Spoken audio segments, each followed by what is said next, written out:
किसी भी व्रत त्योहार में और पूजा पाठ में सबसे पहले गणेश जी की पूजा की जाती है। और कोई भी व्रत करते हैं तो हर उपवास के साथ गणेश जी की कहानी अवश्य सुननी चाहिए। इससे व्रत का पूरा फल प्राप्त होता है। तो आइए श्रवण करते हैं गणेश जी की कहानी। प्राचीन समय की बात है। एक बार नारद जी विचरण करते हुए कैलाश पर्वत पर पहुंचे। वहां उन्होंने गणेश जी को चूहे के साथ खेलते हुए देखा। उन्होंने गणेश जी से कहा, महाराज आप यहाँ चूहे के साथ खेल रहे हैं और वहां पृथ्वी लोक पर आपके भक्तों के पास खाने तक को कुछ भी नहीं है। कुछ कीजिए महाराज, अन्यथा मनुष्य आपकी पूजा क्यों करेंगे। तब गणेश जी ने कहा कि अगर कोई मनुष्य मेरी भक्ति पूरी श्रद्धा से करेगा तो उसके कष्ट तो अवश्य ही दूर हो जाएंगे। तब नारद जी ने कहा कि अगर ऐसा है प्रभु, तो पृथ्वी लोक पर एक बुढ़िया है जिसके पास खुद के खाने के लिए तो कुछ भी नहीं है, फिर भी वह प्रतिदिन आपको भोग लगाने के पश्चात ही स्वयं भोजन ग्रहण करती है। क्या आपको उसकी कष्ट दिखाई नहीं देती या फिर उसकी भक्ति में कोई कमी रह गई है। तब गणेश जी मुस्कुराए और बोले, ऐसा नहीं है देवर्षि नारद कि मुझे अपने भक्तों का कष्ट दिखाई नहीं देता।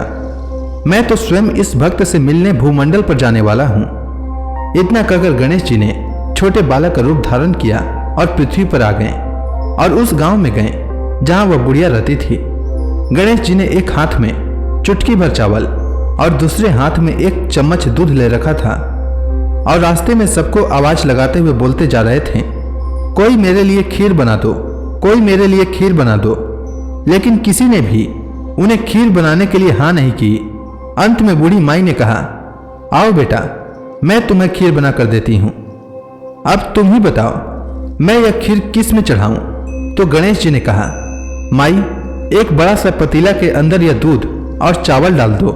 तो माई पड़ोस से बड़ा सा पतीला लेकर आई और उसको चूल्हे पर चढ़ा दिया और उसमें वह एक चम्मच दूध और चुटकी भर चावल डाल दिया। पतीला दूध और चावल से लबालब भर गया और खीर की खुशबू आने लगी। तो गणेश जी ने कहा, बूढ़ी माई मैं नहाने के लिए जा रहा हूं, तुम तब तक खीर तैयार करो। इतना कहकर गणेश जी नहाने के लिए चले गए। इतने में खीर बन गई, लेकिन गणेश जी नहीं आए। तो बूढ़ी माई को खीर की खुशबू से बहुत ही तेज भूख लगने लगी। तो बूढ़ी माई ने दरवाजे के पीछे थोड़ा सा खीर गणेश भगवान को भोग लगाया और फिर पेट भरकर खीर खा लिया। इतने में ही गणेश जी वहां आ गए। तो बूढ़ी माई ने कहा, आओ बेटा तुम भी खीर खा लो। तो गणेश जी ने कहा, बूढ़ी माई मेरा तो पेट भर गया है। आपने दरवाजे के पीछे जिन्हें भोग लगाया था वह मैं ही था। गणेश जी बूढ़ी माई से बहुत ही प्रसन्न हुए और कहा कि मैं तो बस इसी आस्था का ही भूखा हूं। और उन्होंने बूढ़ी माई को बहुत सा धन धान्य प्रदान किया और उनकी झोली धन से भर दिया। बूढ़ी माई बहुत ही खुश हुई और पूरे गांव वालों को खीर खाने के लिए निमंत्रण दिया।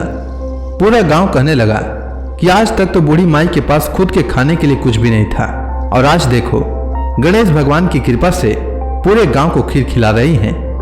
हे गणेश भगवान, जैसे बूढ़ी माई को आपने सब कुछ दिया वैसे ही सभी को दें, सभी कहानी सुनने वालों को दें, उनके परिवार वालों को दें। तो प्रेम से बोलिए गणेश जी महाराज की जय।